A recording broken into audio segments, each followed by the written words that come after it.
September 1958. Montrose County Fair, Western Colorado.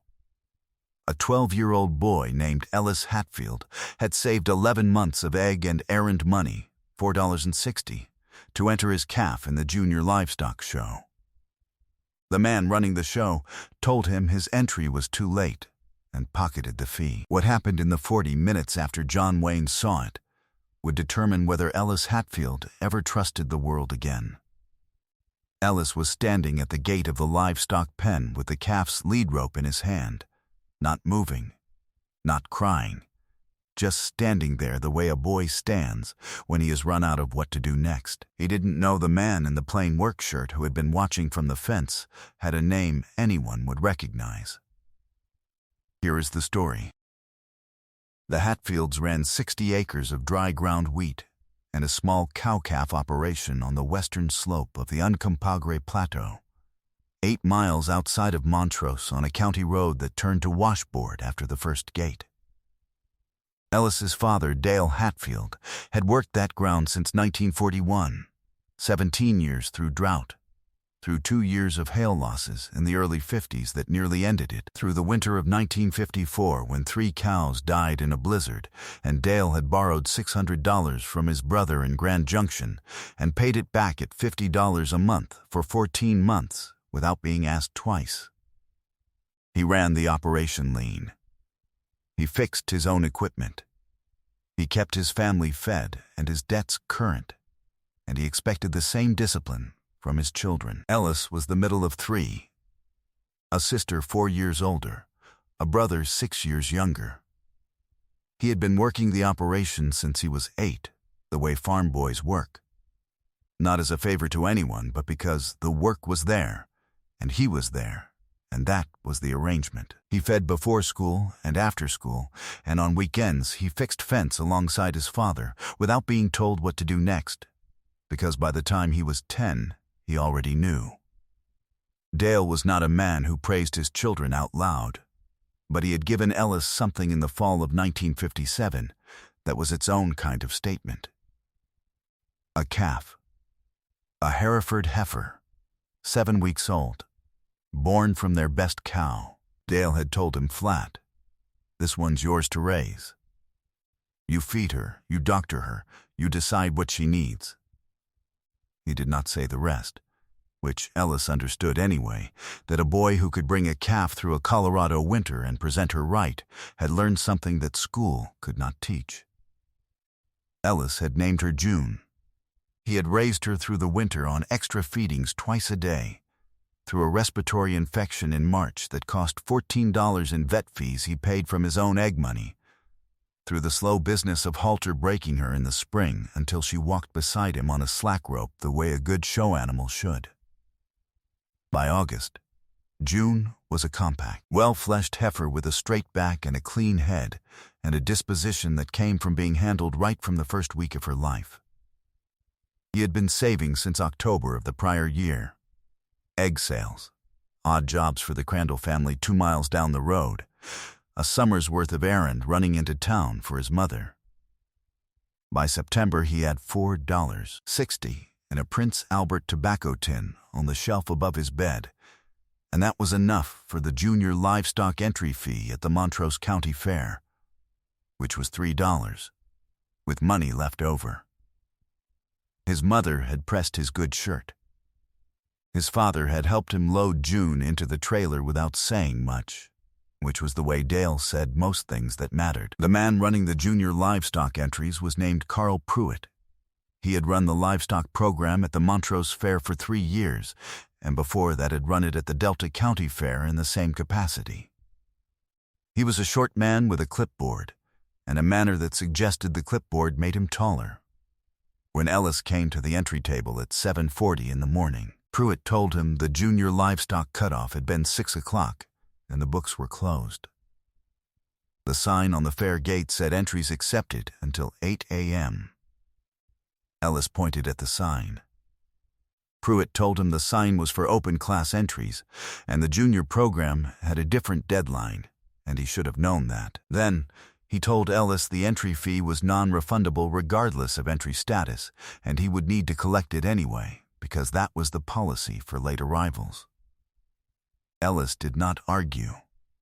He had been raised by Dale Hatfield, who did not raise children who made scenes in public. He opened the tobacco tin and counted out $3 onto the table. He walked away with June on a slack rope and $1, 60 left, and the particular kind of stillness that settles on a person when something has been done to them so cleanly that they haven't finished understanding it yet. He stopped at the gate to the livestock pens. He was not going to cry. He was 12 years old, and he had been raised by Dale Hatfield, and he was not going to cry at a county fair. He just stood there, holding the rope, not moving. The man leaning on the fence 30 feet away had been there for about 10 minutes. He was watching Pruitt's table. He had seen the tobacco tin. He had seen the $3 go down. He had seen Ellis walk away. He straightened up from the fence. He did not move toward Ellis. He moved toward Pruitt. If you've ever watched a child learn the wrong lesson about the world and felt helpless to stop it, drop your state in the comments. I want to see how far this story reaches. Carl Pruitt was writing something on his clipboard when the shadow fell across the table. He looked up. The man standing across from him was large, and he was not smiling, and he had the quality some men carry of making the available space feel smaller than it was. He put one hand on the edge of the table. The boy. His voice was level. What's the entry fee? Pruitt started to explain the policy. The man waited. When Pruitt finished, the man reached into his shirt pocket and set $3 bills on the table. Open the books. Pruitt looked at the money. He looked at the man. He opened his mouth. He had a sign on your gate. One sentence. Flat and complete. You took his money. Open the books. Pruitt wrote the name. Ellis Hatfield. Junior Hereford Heifer. He wrote it without being asked a second time. The man picked up the carbon copy of the entry form and walked back to the livestock pen gate where Ellis was still standing. He held it out. Ellis looked at it. He read it. He looked up at the man. That's your entry, the man said. You paid for it. Ellis did not say anything. His hand took the paper, and he read it again, the way you read something when your hands aren't sure yet whether to believe it. She ready? The man nodded at June. Ellis looked at the heifer. He looked back. Something moved through his face, not quite the relief of a thing restored. Something more complicated than that. The look of a boy who has just learned, for the first time, that a wrong thing done in public can sometimes be undone by one person willing to say so. Yes, sir, Ellis said. The man gave him a nod. Not a long one. The kind that means the subject is settled and there is nothing left to add. He turned and walked back toward the main fairground the way he had come.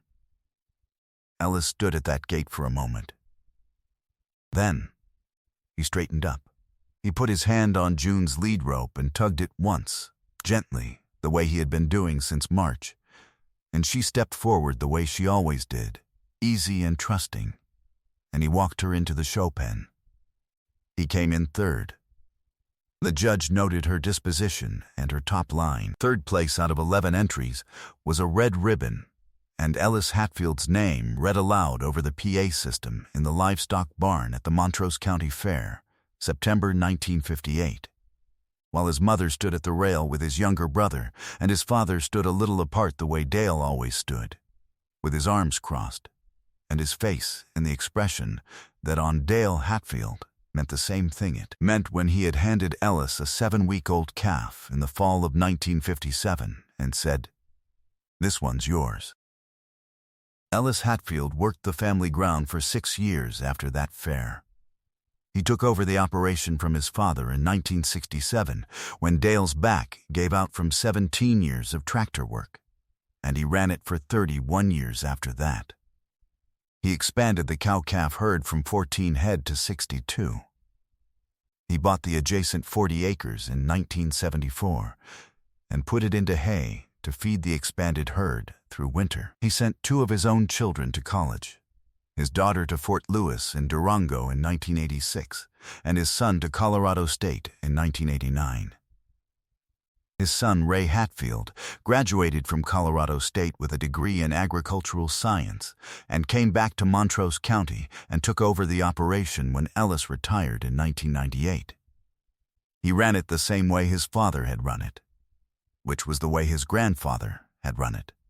Lean, honest, every debt paid on time, every animal handled right from the beginning of its life. He expanded the operation further to 94 head by 2004 and added a small registered Hereford program in 2007 because his father had always said the breed was worth doing right. He had 2 daughters of his own, and the older one showed junior livestock at the Montrose County Fair for 4 straight years starting in 2009, and she came in first twice. Ellis died in January 2012 at the age of 66. In Montrose, Colorado, he had been farming that ground for 45 years. His wife had the red ribbon from the 1958 County Fair in a frame in the hallway of the house. Alongside a photograph of Ellis and June taken that morning, Ellis in his pressed shirt with the lead rope in his hand, and the heifer beside him on a slack rope, composed and trusting, standing the way a good animal stands when it has been handled right from the beginning. The frame was still in that hallway after Ellis died. Ray kept it there. He knew the story of the morning, had heard it from his father more than once, but not the name of the man at the table. Ellis had described him plainly, without ceremony, the way Ellis described most things. A man in a work shirt who had walked up to the entry table and opened the books. That was all. That was enough. The ribbon and the photograph stayed on the wall because that is what you do with the things that show you, once and for certain, what a person is made of.